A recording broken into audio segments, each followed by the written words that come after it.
Sea lions have always been an animal that I grew up loving, so I knew I had to do this for my project. I wanted to do an observational comparison on California sea lions that stay in different areas local to the Bay Area. The first part of my field trip involved taking a drive to the Marine Mammal Center.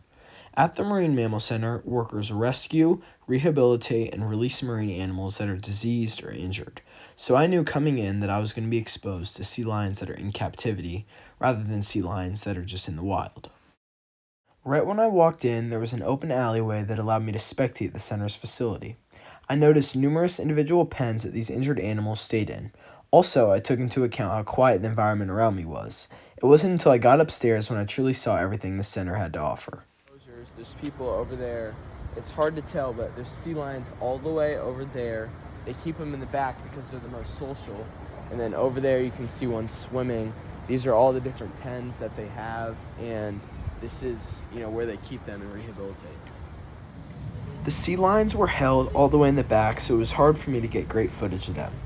The reason for this is because sea lions are the most social animal that the center gets, and they easily get used to people. And after time, the sea lions will start to associate the sight of people with the reward of food.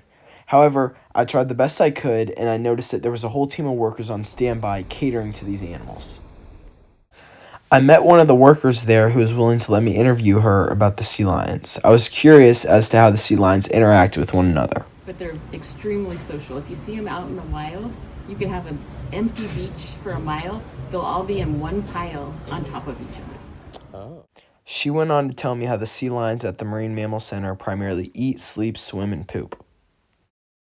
The next step of the journey was to take a trip to Pier 39 in San Francisco and draw comparisons and differences to how sea lions act in the wild.